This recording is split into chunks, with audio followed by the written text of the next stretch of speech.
All right. Welcome back, everybody. And this will be streaming on Thursday. So happy Thursday, everybody. Welcome back to another Future Focus, where we are living at the intersection of business, technology, and human experience. Today, I'm looking forward to, we're digging into some of the research. And I love when I get to hear how my qualitative and anecdotal things and conversations measure up with the data. So to join me for that conversation, I am joined by the lead researcher of the Global Sentiment Survey. And for those of you listening, this name probably will be familiar, but I'm joined by Donald Taylor. So Donald, and if folks, if you hear me call him Don, it's because he told me I could. So everybody who listens knows I prefer Christopher. So I'm not being rude. He said, you can call me Don. So thank you, Don, for joining me. It's a delight to be here. I like it when the data bumps up against the anecdotes, but I also like it when the data and the anecdotes don't agree, and we have to ask ourselves what's happening. Maybe we'll drill down to that in this conversation. You know what? It is funny because it is nice when it happens, especially when you've been talking to stakeholders and things like this, and they've been arguing with you, and you go, there, see, it's not just me. But to your point, I do also like it when you're like, interesting. So this is what I was thinking. What happened? And digging into it. So, and now how long have you been? Well, for those who may not be familiar with you, so I've been following your stuff for a long time.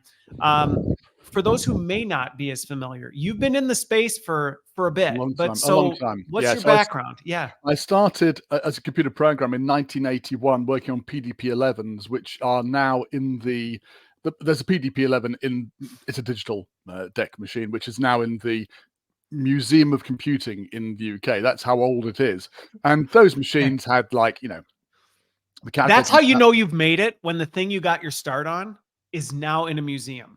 Well, made it is one way of putting it. Another way might be that's how you know it's time to move over and let the kids carry on.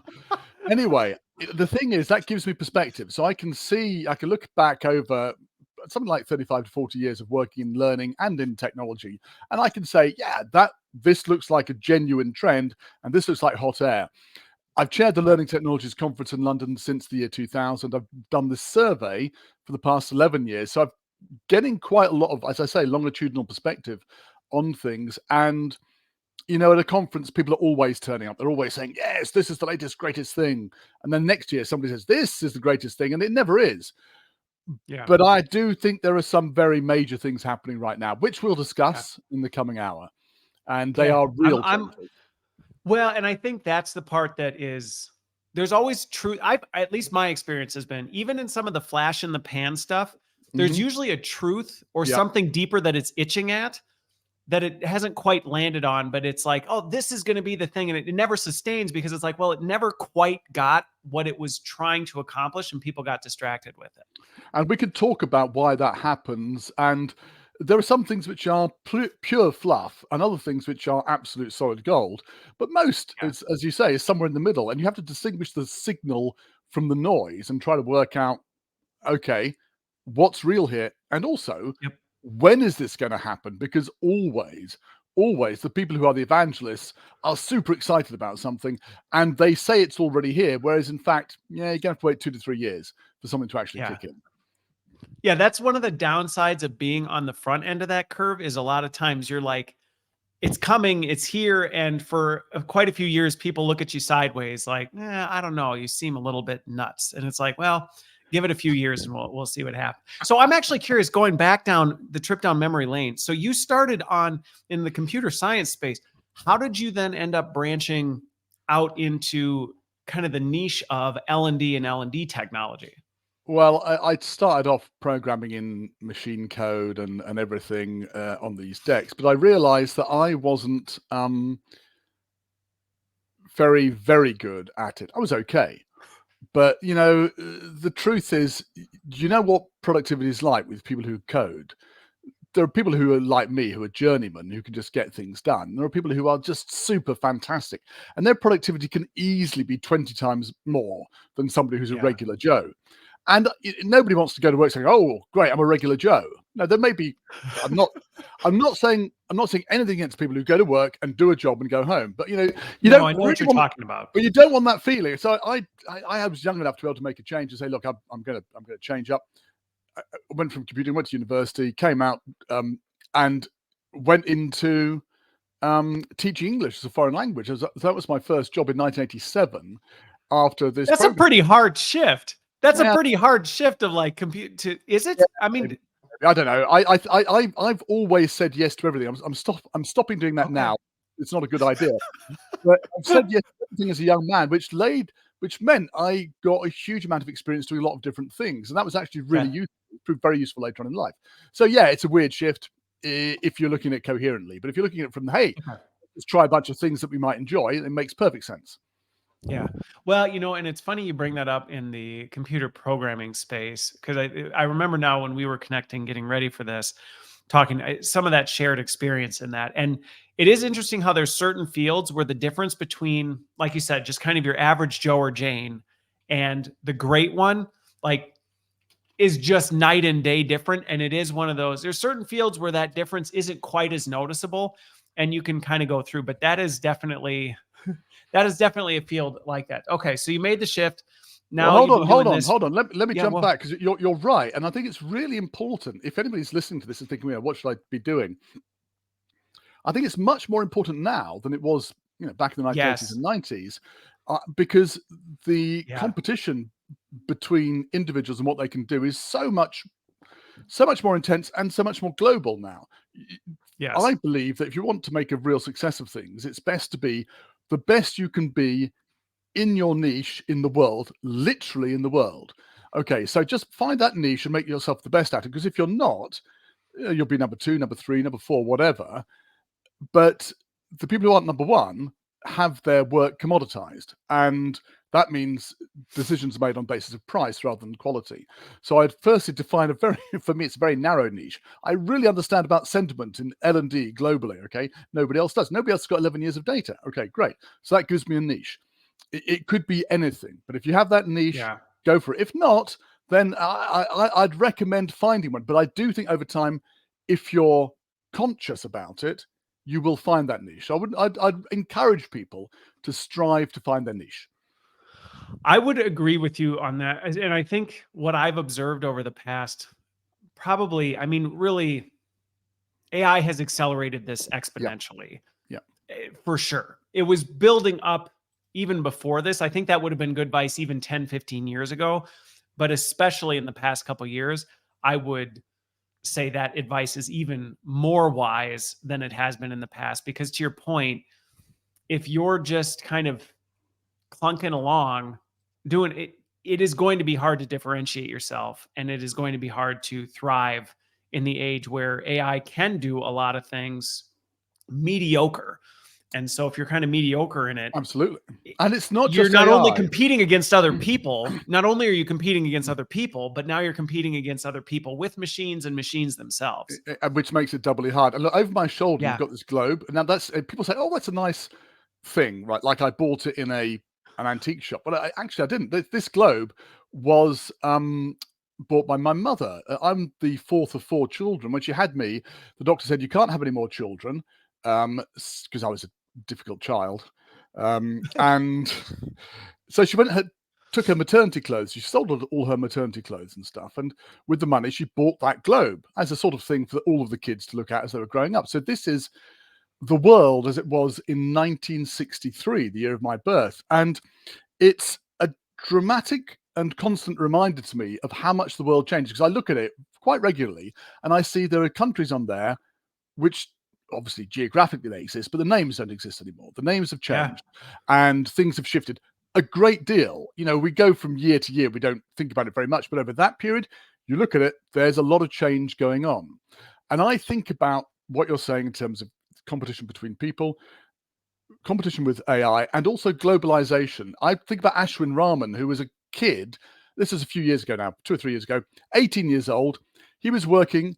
He had a part-time job in his home in Bangalore in India. Right. His part-time job wasn't delivering a newspaper. His part-time job was working as a soccer analyst for a Scottish football team, Dundee United. How bizarre is that, right? Dundee United didn't go down the road and find somebody they found somebody in India. Why? Because A, he was very good, and B, he was cheap, right? He's a kid, Right. he's living at home, he's super smart, and he will do all this at a much more competitive rate than somebody at the University of St Andrews, just down the road, who would Okay. probably be very good, but the competition's there. So again, individually you're facing a lot of competition. And actually, although people might be saying, hang on, I've tuned into this to hear about the global sentiment survey and find about trends internationally, actually these are all very pertinent These trends are. to what we're talking about. Oh yeah. I mean, that's the thing is a lot of these things. That's why I say I live at the intersection of business technology and human experience, because they aren't these disparate things where you go, well, what is this over here? It's like, well, over there, actually, very much it's a Venn diagram of intersections on this stuff. And I guess one of the things that I would encourage people, because I do have a much younger generation of folks who are starting to tune into this, Mm. is that what can feel overwhelming is you have to figure out your niche like right away. And at least I don't know about you, but even you describing your experience, I actually had a lot of success and just enjoyed, especially earlier on, experimenting with different things to kind of figure out like, hey, what is the flavor of my niche? Instead of feeling like I've got to graduate from university and know, yep, this is exactly what I'm going to do for the rest of my life. And I think actually that broad experience helped me actually find the niche that I went, this is actually where I'm going to zone in and perfect my craft. I would 100% agree. And I do think getting that breadth of experience in a variety of different roles is super useful and super important. And actually, the job I came back to the UK from Turkey, where I'd been teaching English as a foreign language. I came back in 1992. And by the time I came back, I had done a really wide variety of things in Turkey, including teaching English all the time I was there. But on top of that, I'd run the sales team. I'd learned fluent Turkish. I'd taken control of the management and production of magazines. I'd worked in a variety of roles as well as teaching, because I've done translation, basically synthesis of ideas and putting them together, a whole bunch of different things, which turned out to be incredibly useful at my next job. This is something that's called retrospective coherence. You get somewhere and you think, well, that was all chaotic. But no, hang on, everything I've done makes sense. And then you look back and you see these stepping stones that lead over to the horizon you've come from. And those stepping stones are all connected by this pathway, which actually makes perfect sense. Find your way by doing the things you're enthusiastic about and where you feel you can add value, and learn every day that you're doing it. Right. Well, and I think on that, there's going to be things where, I mean, I look back and even some of the things that at the time I would have categorized as mistakes, like, wow, that failed. That was a big colossal. I actually look back at those, and a lot of times those are the things that I go, in retrospect, though, I learned so much from that experience that actually helped form me into who I am today. So even those moments where you feel like, wow, that blew up in my face, like, how am I ever going to recover from this?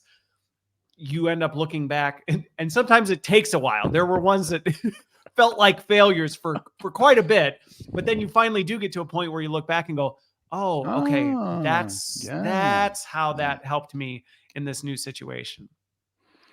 Okay. I think we're set up beautifully to talk about whatever it is we're going to talk about. Christopher. Exactly.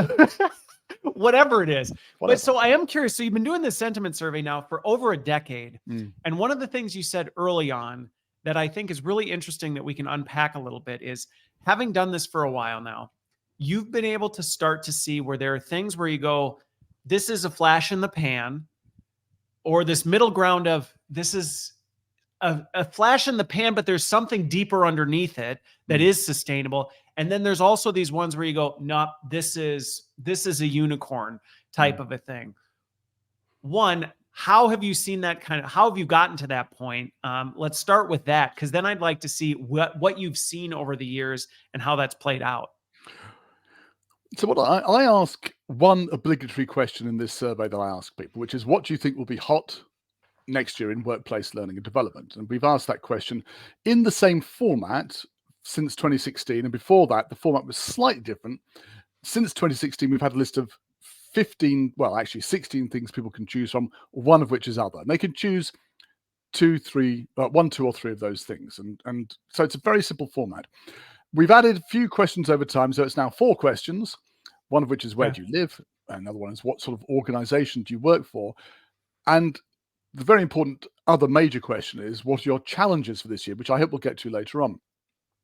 But that key question that we've had for the whole period, what will be hot next year, has enabled me to generate this long tail of longitudinal data where I can say, well, okay, looking over the course of a decade at things, we can see that certain things are predictably reoccurring. So the Okay. obvious thing is that if I choose the right options on the list, because typically what happens is at the end of the year, I take one thing off the bottom of the list and I put something new onto it. But if I choose the Okay. right thing to go onto the list, then what will happen is that will be something that's just about to take off, or it's something people are interested in. It takes off, it goes up in terms of popularity. People find it more interesting, and then over the course of the years, it declines. So it Okay. starts off hot and it ends up as business as usual, maybe. But so if you look at something like mobile delivery, right? Okay. On the first survey in 2014, that was number one, and it slowly made its way down until I took it off the list last year. Why? Because mobile delivery was super hot. And as somebody running a conference, I could tell you that people really, really wanted to hear about it in 2014, certainly, but Okay. actually, they wanted to hear about it in 2007. There was a long period of build-up of interest in that. Super hot, and then now it's pretty much business as usual. Well, at least in developed economies. In other parts of the And world, interestingly, would you say with that one in particular, I'm curious with that one, because as you just mentioned the dates there, and it's always interesting to me as I look at different industries where it lags on just kind of like the overall what's going on in the world trend. Because when I think about like mobile delivery specific to like L&D, Mhm. when you think about when the smartphone really started taking off and got to a point where it was becoming ubiquitous and there was almost an expectation that everybody just goes, well, how? And then we're kind of at a point now where I think about society and people go, I'm not curious about what's going on with mobile because I Yeah, just expect that everything is yeah. that. Is that kind of where did we sit on that curve? Well, that's where we are. Yeah. So we've reached the point where Okay. in certain developed economies, you can expect that mobile delivery it's not quite business as usual for everybody because there are still practical technical Sure. issues. But in terms of it being a hot topic, it is business as usual. You expect that you would be able to do it. Now, that's not true everywhere. So, for example, in South Okay. Africa, for example, mobile delivery still remains hot because South Africans rely a great deal on that infrastructure to just get things to happen across a country which is very large, quite sparsely populated. The density isn't that big, Makes and sense. where the infrastructure isn't very strong. So mobile remains very important in South Africa. Okay. But generally, yeah. So in Europe, where about half the votes come from, in North America, yeah, we would expect that mobile deliveries is business as usual. So that's one story. Mobile delivery starts off hot, ends up business as usual. Look at curation, which started off reasonably hot when I put it onto the survey and has slowly declined over the years. And I actually took it off the survey some time ago because it had got to the bottom of the table. So the difference there is that they both follow the same pattern of lines. They go up and they come down over the years. But the difference is the context. Curation is nowhere near as universally accepted as mobile delivery Mm, is. It's not business as usual. So we can look at the data, we can understand that what the numbers are saying, but we have to add our own context to it. So we know mobile, yeah, that was a case where there was a genuine sense of something taking off. I'll come to why in a second. With okay. curation, it was one of these ones where people got excited about something, and then over the years, I think they probably found it's a bit more difficult to do than they thought. It's more complex, it's time consuming, and also, people haven't got a lot of spare time. So it's not like they're saying to themselves, "Oh, I've got these extra hours in the day, I'll go and do some curation." Everybody in learning development, for as long as I've been working in it, has been flat out. And so it's not like they've got the spare time. Given the choice then between this thing, curation, which is, let's say you've been around for a few years now, and something else that's new and shiny like analytics, learning analytics, or AI or VR, you might say, yeah, if I'm asked the question what's hot, I'm not going to say curation. I'm going to go for one of these new tools. Okay. So there's a typically these two types of options, and I would say most of the options actually fall into the curation camp. Most of them are things where people get excited about something, which goes on to find a niche. So VR actually is one of those. Very excited about it. It's actually held up very well over time. People are still excited about it, but it's never going to be the next mobile delivery because it just requires more investment of time and money to make it happen. But the other thing, sorry, Yeah. Christopher, I know I'm talking at great length. I'm going to No, shut up but in a I minute. think even on that, I want to touch on the VR one, but finish your Okay. thought, because I think this is an interesting piece. The final thing is that, look, mobile delivery was a straightforward substitution. We deliver stuff to people and we do it via a PC, all right, or a laptop of some sort. Fine. Well, now we're going to do it via mobile. So conceptually, in terms of what L&D had to do, and in terms of what people were expecting to receive, it was a straightforward substitution. Doing something different is much more complicated. It requires a shift of your, Yes. not just your effort, but of your mindset as well, and usually the people you're working with. And so that's another reason why curation has found it much more difficult to take off, and most other things that come out the blocks as being brand new. Now, that's not true for VR. VR is, look, it's like a training room, but it's all in this helmet on your head. And so it has the strength of being a substitution. The downsides for VR are, well, it requires not so much money now, though that is a factor, but not as much as it was 3 years ago, but it requires expertise. And that is still a stumbling block for people. So the substitution effect is not quite as strong. There's something like that there. Right. I'm going to stop, have a sip of water, and hand it back to you. No. Well, and I think what's interesting about this, and this to me is why I quickly realized as I got into the learning technology space that to me it was more important, not more important, but equally important for me to look at what was going on societally along the technology lens of things. Because that also to me, even the examples you shared in there, was an indicator on, is this going to be a sustainable thing? And when do you pull the trigger on certain things? Because I remember when VR was like massive hype in our industry, and I was looking more broadly societally going, we're not at a state where immersive technology is an inevitability yet, which is like what you heard with the mobile device. It was like, well, once it's societally hit a point where, look, everybody's got one, it's normalized, people are used to it, it's been integrated into their ecosystem of life. Well, then now you have to chase it because there's no way you can go around it. Where immersive tech has been one of those like, there are certain niche pockets where it's picked up. There's certain use cases where it's really taken off.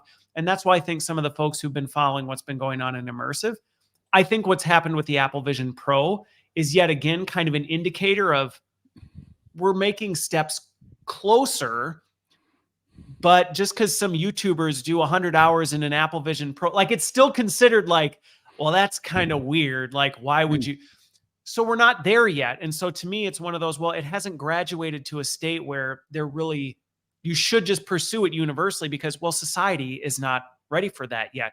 And I think that's interesting as you think about like where AI is right now, where you go, there's even some AI plays that you could make that would, I personally think, be a mistake just because you think, oh, AI is all the rage. It's like, yeah, it is, but it's also not. And there's certain things that are going to quickly flash out. Yeah. Interesting that point about VR adoption, because in the 2022 survey, actually VR had an uptick. Now, all these things typically are on a downward trend, but it had an uptick in 2022, a slight one. And I'm pretty convinced that was due to people spending more time online during pandemic and getting themselves more acclimatized to the idea of doing things online. So I'm pretty sure that was a knock-on effect. It's since fallen away. I totally agree that if you're going to adopt a new technology, adopting it because it's a new technology is the worst reason for doing it. You have to be adopting it because it solves a problem for you, and also because you know that you're pushing an open door, that people are going to be ready to accept it. Bear in mind that the first survey was topped by mobile learning in 2014, and that was 7 years after the iPhone came out. So we had powerful handheld devices for 7 years. And it was still, and exactly, and it was still regarded as a hot topic. These things do take time. AI, I do believe, is transformational for how we live and work, and of course how we learn. But we are also at the beginning of a revolution here. I don't think we're going to see anything near the full implications of this for 20 years, which sounds. It sounds a bit sort of, I'm a futurist and I'm making money telling you this.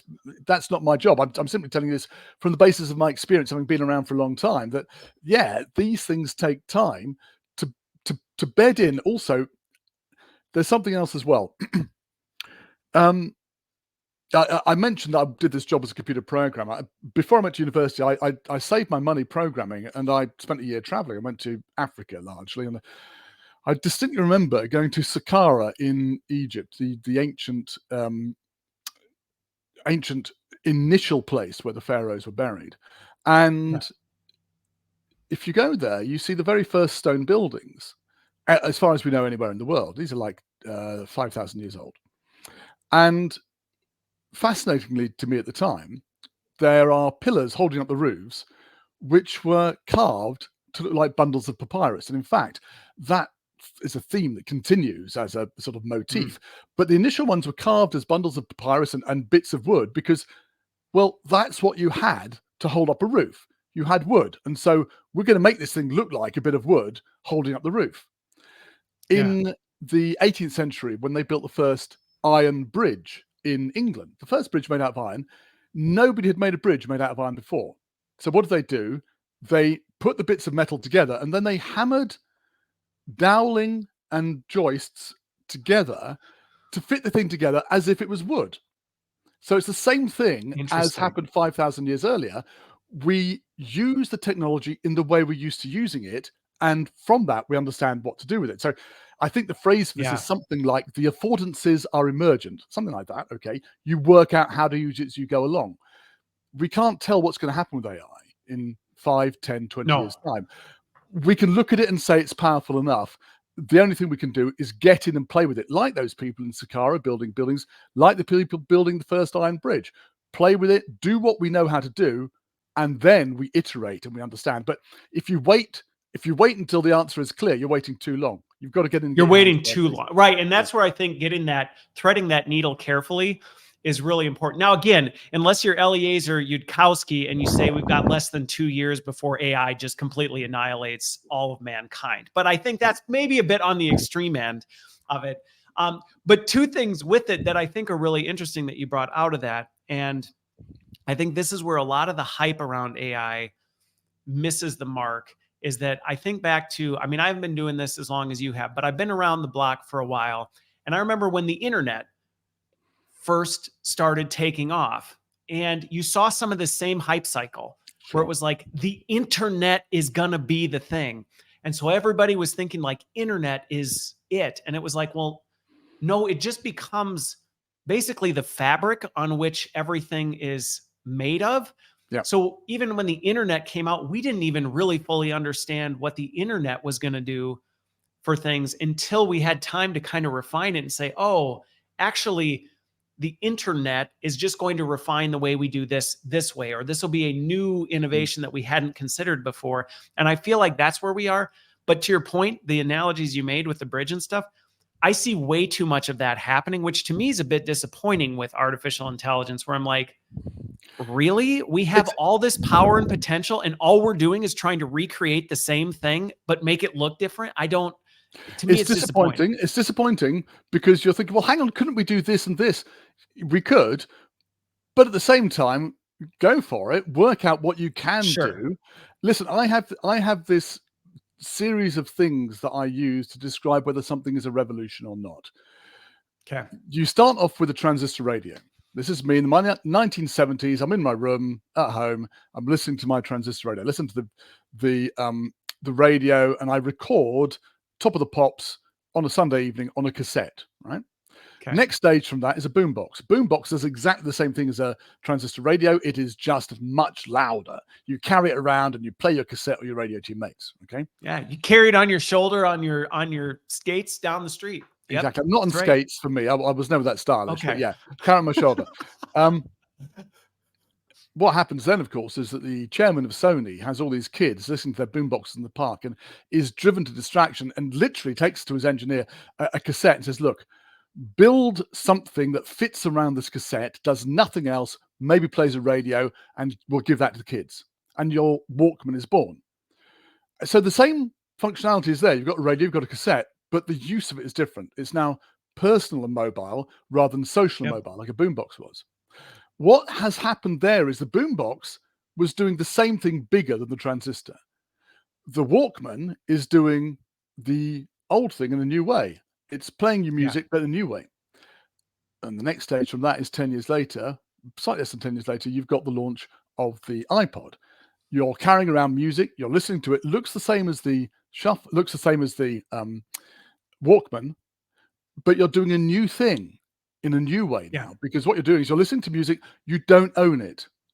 It's down, well, you basically are hiring the right to play this music from Apple Yep. iTunes. And it's And even so more hyper personalized because now instead of exactly, the exactly. cassette that only has these many and you have to rewind and find the exact spot, you can go to exactly what you want when you want it in the moment you want it. So you've gone from a transistor radio cassette player on one hand, right the way through to this new thing, which is definitely doing new things a new way. That is revolutionary. And you go through these steps on the way. Right now with AI, we're at the boombox phase. We are just doing the same thing louder. And if Yep. you're making lots of content, great, great. That's boombox. From all those people who are doing that, some people will evolve into doing the old thing, not just louder, but doing the old thing in a new way using AI, Yep. and we'll go further from that. Now, bear in mind the gap between 1970 and whatever, 2003, right? It's about like a 30-year gap to make that revolution. It won't take that long with AI, but No. we have to think that it's going to take a long time. Yeah. Well, and I think one of the things that's interesting about that is I think of kind of the ecclesiastical wisdom of we often say like this is what's new, and it's like really nothing's new under the sun. Like Yeah. nothing is new under the sun. Something comes out and we go look at what's new, and you go actually that's what's old, repackaged and maybe repurposed in a different way, which can be a positive and encouragement to people who may be feeling overwhelmed with, oh my gosh, the world's a different world, it's going to be radical. It's like, well, yes, but in many ways it's also going to be very much the same as it always has been. I think the point, though, you hit on at the end there, and I'm curious, kind of tying into this survey, is that window of time that you have to adjust is closing rapidly. I mean, for my podcast, every Friday I do a weekly update on just some of the latest happenings. How do you And keep up, Christopher? How do you keep up at the moment? I have a lot. People ask me that all the time. They're like, you have 7 kids, you have this other thing, and Yeah. you do. But what's interesting about that is it's amazing how even week by week, I'm like, geez, Louise. I mean, I just talked about this last week. And one of the examples of this is OpenAI's Sora capability. Yeah. Now, granted, text to video is not new, but the pace at which generative AI has moved from boom, boom, boom, boom, like you're like, good grief, like staying ahead of it. I understand why people have just even a fatigue of, I can't even keep up with what's I spent happening today. I spent a lot of last year, 2023, traveling around talking to people about this, and it didn't matter where this L&D professional was, whether it was in, I don't know, Prague or Paris or London or Las Vegas or Kuala Lumpur, the same word came up all the time. Even if the first language wasn't English, it was overwhelm. I just feel Yes. overwhelmed by this. There's so much happening, I can't keep up. And to be fair, Ethan Mollick, who's a professor at Wharton, whose job it is, and does a great job with it, by the way. His job it is to track AI. He wrote, I think, in October or November last year, I just can't keep up. There's so much happening. So I can understand why people feel overwhelmed, but I still say, look, when something's that noisy, it doesn't mean there's no substance to it. There is substance. Right. Choose Yeah. one thing. Choose one thing, go and explore it, and aim to understand it, then maybe 3-4 weeks later move on to the next thing. Just take your time. But if you do nothing, then you're putting yourself Yes. at the whim of these forces rather than trying to guide your own destiny. Yeah. I think that's extremely wise advice. And I think that's where from a social fabric, we have to work together on this because it really is reaching a point where nobody can possibly be an expert on all of it because it's moving so quickly. You just can't. And so you have to tap into those folks who, hey, maybe this isn't your special. So we need to lean on the folks who are and be able to work together in this. Cause it is, I actually released a short last week that just kind of blew up. And it was one of the leading experts in the field who went, I've been doing this my whole life and I'm spent. Like I am literally just shot because Right. I see what's happening and I almost can't keep pace. And I had a call Yeah. last Friday with a group of people and you could just see it on people's faces. They're like, I'm just tired. I'm overwhelmed Mm. with all of this. And that's where my encouragement to people has been like, just, yes, like you said, engage with where you can to stay comfortable with it, but don't feel like you have to stay up on all of it. You will burn yourself Yeah. out Yeah. 100%. really, really Yeah. quick. Yeah. Okay. So the sentiment survey, you did it this year. Yeah. What were, I mean, I guarantee, and you hinted at this backstage, AI had to have been a big topic on there.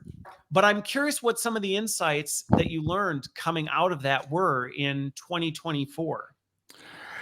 It was the least surprising survey result in 11 years, Christopher, which is, the question is what's going to be hot this year? Well, drum roll, people, it's AI. I mean, No way. Are you would kidding? you, I can't. would you It was like, that would have been honestly? the most anticlimactic reveal everywhere. Honestly. So, it was actually for the first time this year, we had fewer people voting, 18% people. Normally it goes up each year, but we had 18% fewer than last year just because of Okay. this reason. The people, I'm busy. tired. Why should I answer this, right? It only takes 2 minutes, but why should I answer? Because, we know what the answer is. Okay.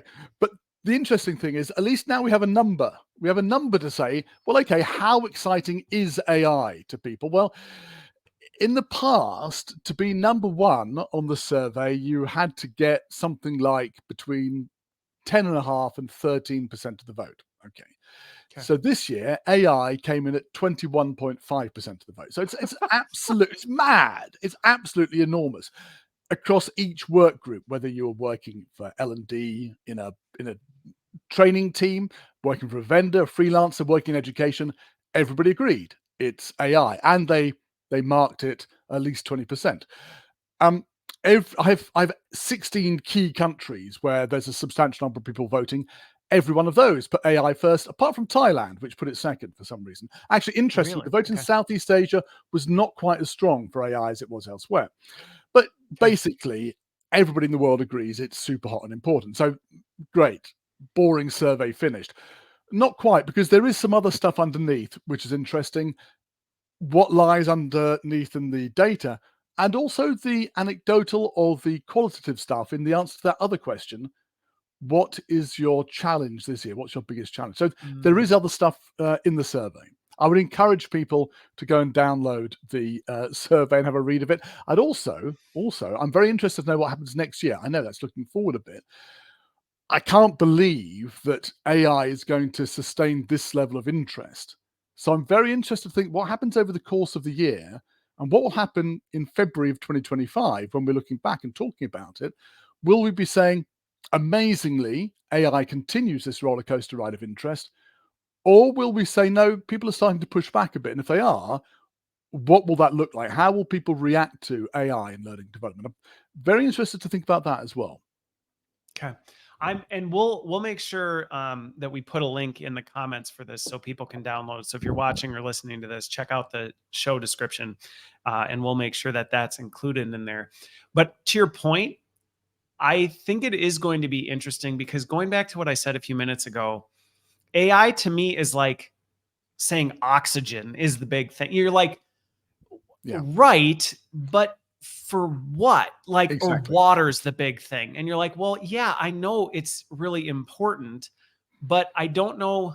I think so many people just got completely hit like a ton of bricks in 2022 when generative AI Mm-hmm. took the market by storm and everybody just went, I don't know what this is. And I don't know. I think 2024, we're going to start to see it, but I think it's going to take a little longer for people to really get past okay, the headline is artificial intelligence, but I'm even starting to see it in some of my peer conversations where it's like, it's not really AI that's taking things by storm. It's the way we Yes. do content creation is radically different, Yeah. or the way we do the conversation. And I think I predicted in 2023 and 2024 and beyond, we're going to see a lot more action learning and experiential learning, not necessarily XR, but more this, how do we give people that personalized immersive experience, or not immersive, but personalized action experience, because we don't just have to have passive consumption anymore. And Absolutely. I think those are going to be some of the things that are going to be really interesting to watch. Where do people start to apply this as they experiment?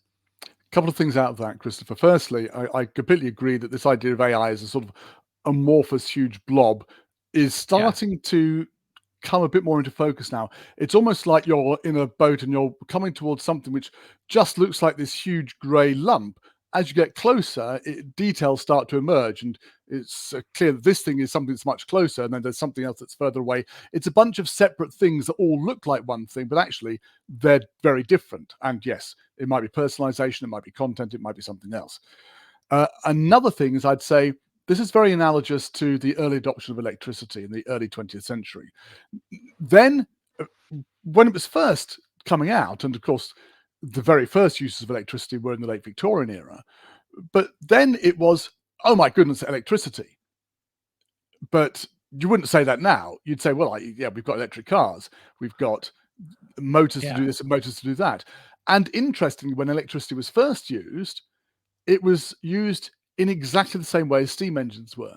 Now, in a steam engine, because you've got a very expensive single unit of power, you put that in one place and you drive a bunch of belts off it to run a factory. And so you have these Yeah. cables, these belts running across the top of the factory, and then not belts, sorry, crankshafts, and then off that you have Yep. your belts running to run individual machines. And they replaced these large steam engines with large electric engines because Yeah. they were doing a boombox. It was just doing the same thing, but a bit louder and a bit better. Then they worked out, oh, actually, we can use electricity individually in different places. So we work out how to do it as we go. But the other thing which you mentioned, which I'm 100% with, is that yes, content creation is going to be where people are going to start with this, and all the research shows that. I did a survey last November with Egla Vinauskaite, looking at, it was on the anniversary. We launched it on the anniversary of GPT's launch. What have people been using AI for in L&D? Guess what? Content creation was number one. Yep. Number two was increasing efficiency. Number three, what people expected to get out of AI was personalization. That is one of two great areas where I see the next, well, content is one, but I think that's a special case. That's a straightforward boombox. We'll do it more, faster. Will it be better? I'm not sure. I think we'll have a lot of mediocre content being churned out. But the other two areas where I think we'll have a lot of AI use is personalization. And in fact, that survey backs that up. The other one, which we haven't seen so much of yet, but I believe is inevitable, is an increase in coaching tools using AI in some form, either to back up a human being, or you have a human being that is playing a quarterback or a reserve behind an automated coach. Now, when I say a coach, it could be doing a variety of things. It could have subject matter expertise. It could simply be asking questions which demand reflection, and it will then ask further questions to probe. That's already happening, and it is incredibly powerful and scalable in a way that other things are. The promise of that is very different to the promise of content creation. Content creation is a straightforward boombox. We can do the same thing faster. But the promise of coaching using AI is that we can now scale something which previously was impossible to scale because it relied on people. Yes. That's a huge leap forward. That's very much beyond a boombox. That's very much doing the old thing, but in a new way. And I find that very exciting and potentially very valuable for people to get hold of something which previously was only possible for the higher ups in the organization. Well, and I think that's, again, like you said, as you look at the cycles of these things, well, I think I've watched, plenty of conversations through social media, improving content creation and creating more noise. I get why it's taken some pot shots. But again, I think it's that natural innovation phase. People are doing what they're familiar with, albeit faster and louder and things like that. And in some ways, it's funny you bring up the personalization piece. In some ways, I actually think AI creating more noise through content is actually going to drive the need for AI to help personalize, because of the fact that it's like Right. people are so saturated with, I don't even know what's good anymore. So how do I even find what's relevant to me in that? It's like, it's actually interesting how it's kind of Yeah. the dog chasing its tail, where you're like, well, okay, I guess you're creating more use cases. But the part that does get me excited about that is around the doing things that historically have just been impossible in the past because of scale, Mhm. cost, things like that. I just even think about, and the power and effectiveness that they have. I think about several years ago implementing a simple text messaging engine Mhm. that was based on something that we were doing that just did basic reinforcement based on Yeah. certain Yeah. milestones that Yeah. people hit. And the feedback from people was, this actually helped me get better at this. And it's like, okay, but that was the basic, rudimentary thing. Now we can do this on a scale of improvement that is exponentially better. And I think the other one that you hinted a little bit backstage is the analytics and data that will come. Now, I think what's interesting about that, because I do see a lot, and I'm curious your thoughts on this. I see a lot of talk about the data and analytics. And I don't know that we're going to get there as fast as people are talking about, because quite frankly, what AI is good at on data and analytics is only as good as the quality of the data that you have and put it on. And so if you throw AI at completely useless garbage data, it's going to come up with useless garbage insights super fast. And I think where we are today is because we haven't moved through that stage of coaching, reinforcement, experiential action learning type thing, we aren't necessarily creating a whole lot of meaningful data that we can necessarily layer AI on top of to tell us. Now, I do think there's some really powerful applications where we can put it on business data to start to see human trends. What are people doing? Even with the Office suite, like where are the social connections and how do people, there's some ways that we can do it.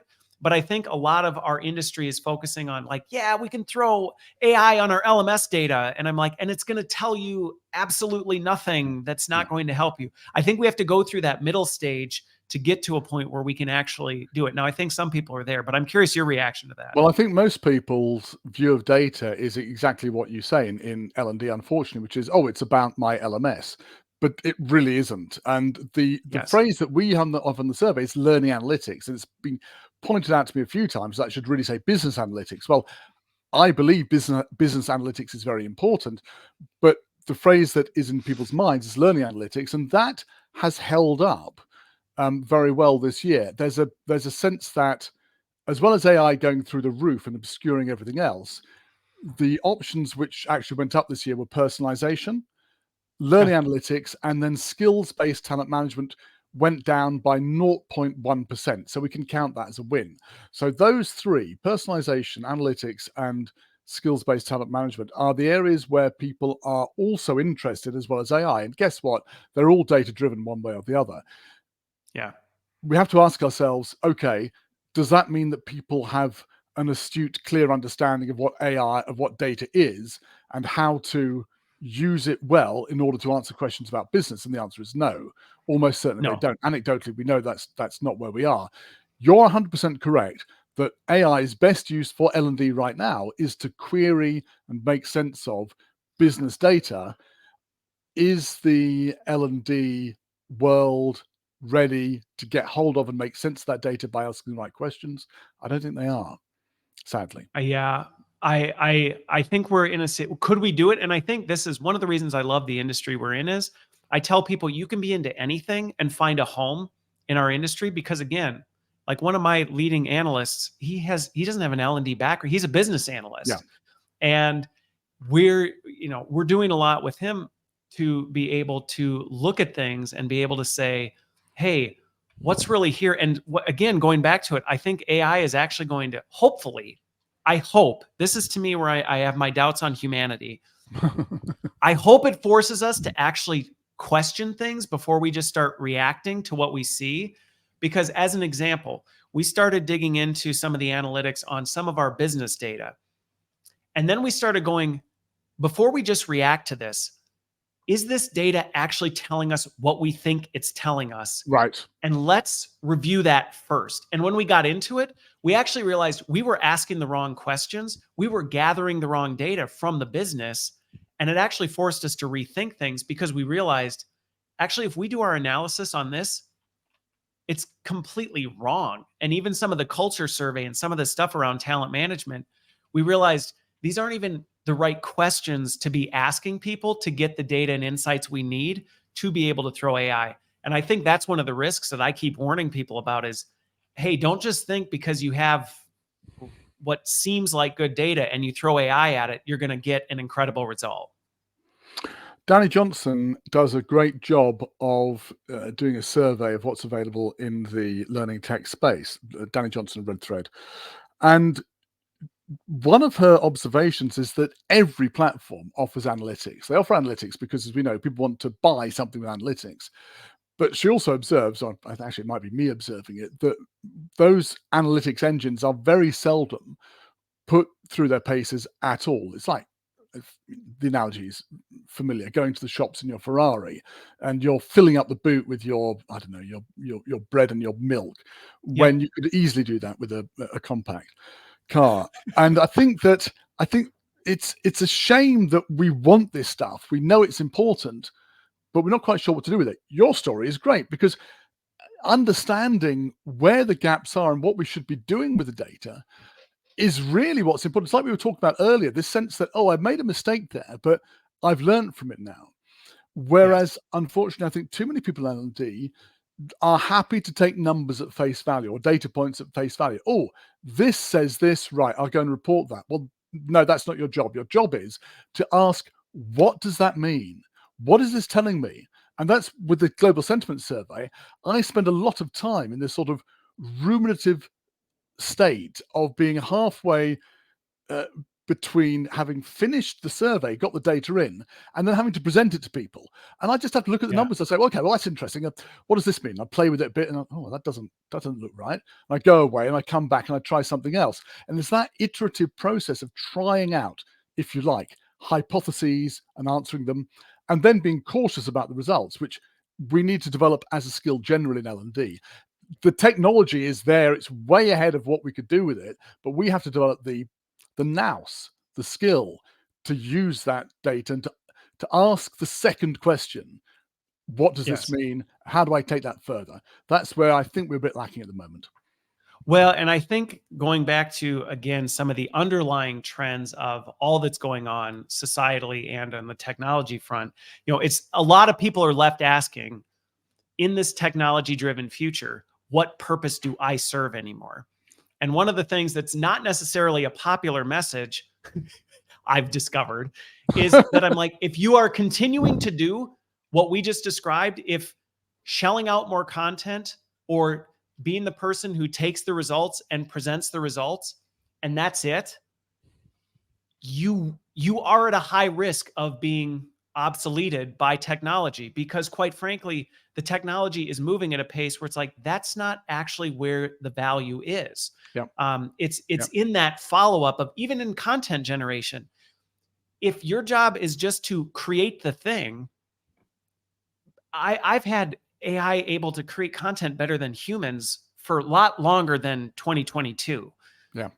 But where it's been interesting is the human skills of questioning it, analyzing it, interpreting context, because AI does not have context. It's terrible at that. So Yeah. contextualizing these things, asking the follow-up questions, digging into it, deeply understanding, that is where I think as an industry, and I don't think that's unique to L&D, I think that's across the board, that it's like, that is where you can start to focus your niche. And that goes back to the beginning of our conversation of honing in on your niche as well. Yeah. My niche is contextualizing, asking these things, understanding these bigger pictures, that then AI feeds me the stuff to do that at a faster pace. But I think that is a real risk. We can kind of transition into some of the challenges you see being presented by these sentiment surveys, because you said you want to get there. But to me, that's one of the biggest ones is like, we have to make a shift, not just as an industry, but I think our industry in particular does, or we are at risk. Well, look, actually, it's a lovely quick transition into those challenges people see, because you're highlighting something that's absolutely true, which is that when I started training as a stand-up trainer, before the World Wide Web was even invented, it was proposed in 1989, and I was training before that, the job of the learning and development professional was what it had been for decades, if not 100 plus years beforehand, which was to be the center of information, to create and Yep. distribute information. And you did that via a class or via a book or some printed matter, and that was it. The legacy, because that's been such a long history, the legacy is enduring, and that is still how we see ourselves and how the world sees us, but it is no longer our role. Well, sorry, Yes. our role has remained the same, which is to, in my view, help individuals and organizations flourish, help them meet their potential. That's what Yep. we do. Connect the dots. I see us as dot connectors. There we go. But the way we do it, the tools have certainly changed. We don't do it by creating content anymore. Sometimes that's important, but there are other areas where we can have a far greater impact than creating content. One of the great ones is by, as we've talked about already, encouraging innovative uses of coaching. Another is surfacing tacit information. The information that sits in people's heads in organizations is immensely powerful and useful. If we could surface it, we could make organizations far more effective. We don't tend to see that as being our role, but in a world where people can share stuff rapidly with each other but can't find the right people, in a world where anybody can create really good looking content fast, helping connect the dots, helping put the right people together, helping surface what they know and share it more widely is a super important job for L&D. So let's talk about the challenges that people have got this year. So I asked that question, what is the key challenge that you face this year in L&D? For the past 2 years, 40% of people responding to the survey have answered that question. This year it was 94%. Now that's a big jump. Whoa. That's a big jump. So what happened? I think what happened is Whoa. we got really worried about some stuff this year. And of course, the big one is technology. Guess what? AI is both the thing that's going to be hot this year, and it's also the thing that people are super worried about. 60 Yep. people responded just saying AI. Technology as a whole, as a collection of things people were concerned about, went from being the 9th of the 9 categories I have to the 1st of the 9 categories. So it's a super thing that people are worried about. But the other things that are on the increase are budget. Each year for the past 3 years, when I say budget, I mean resources. So budget, resources, time, the ability to get things done. That's an increasing concern for people. Interestingly, though, the ones that remain the same, they're always in the top 3 or 4, are training and skills. People are really concerned about identifying the skills for people and just being able to deliver. So delivery as a category on itself is one of the main things that people are concerned about. In other words, how do I get my job done? That still remains the thing people are most concerned about. But I think what's happened is that the rise of AI and the talk about it has led to a sort of increased level of concern and anxiety across the board with everything. And people are concerned about how they It can do has. their day job. Yeah. So I think we should recognize that and say to people what we were saying at the beginning, look, please give yourself time to get in control of this stuff. And I would say that if there's one thing you can do to give yourself time to get in control of your daily schedule, it is to create less content. It's hugely time consuming typically, and most of the time it's probably not needed. If you can stop producing 1/10 of the material, maybe 5%, 1/5 of the material you're producing, if you can get to that level, then you're going to give yourself a lot of time back. And that means you've got to start having difficult conversations with people, but probably they're the right conversations to have. And that, 2 things that you said there that I think really stand out. So the first one being your recommendation, I think, is spot on. And whether your immediate response is creating less content or finding ways to create content faster so you're spending less of your time on it. Yes. And I think that is one of the things that AI can add a lot of value to is you can say, listen, but again, we got to get over ourselves in being able to go, we have to let go of, well, I have to get it exactly the way I would do it and say, the overall value of this is not super high. So we're going to either say no or we're going to automate it so that it's like it's there and it's out and we're not going to invest a ton of time and energy into it. And I can say that's a hard shift to make. Yes, To your point, it's difficult conversations and it's just difficult to get. I mean, I've led L&D teams and sometimes they're just like, you want us to do what? And I'm like, I know it sounds counterintuitive, but you're spot on in terms of the effectiveness. Listen, if you're listening to this podcast or you're watching it wherever, and you are saying to yourself, great, I can shift my hours spent producing content with AI, I can shift it from 10 hours a week to 1 hour, just round numbers. Yep. What are you going to do with those remaining 9 hours? Please please do not use them to create more content. The world Yes. doesn't need more content, and you won't be doing yourself a service.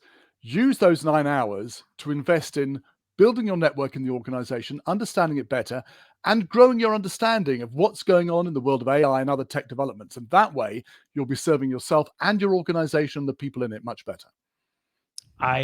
We'll just clip that and make it a short, because I mean, really, I have said so many times, the risk we run with AI is we end up just running faster on the treadmill instead of saying, hey, with that time we are freeing up, Yeah. let's use it for other things that are actually higher value add. You can still deliver the same thing, but just do it more efficiently so you can focus on this.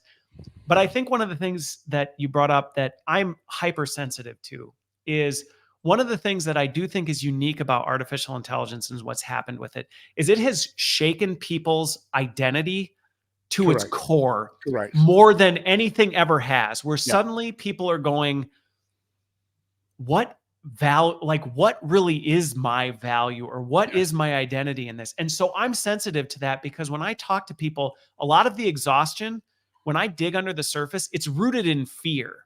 It's Yes. rooted in this fear of, am I becoming irrelevant as a human being in my organization? And in some ways, like to my family, to my friend, like, am I just becoming nothing? And I think helping people through that and seeing the path forward and seeing there is a way, and that is actually not, that is what you were doing before was not where your inherent value was. So here's how you bring it differently. I think helping people through that identity crisis can actually be one of the most effective ways to I think it's navigate this. super important. And I would sum it up as this: the tools have changed, but the role hasn't. We are Yeah. still helping individuals and organizations fulfill their potential. That's still our role. We just have a different tool for doing it.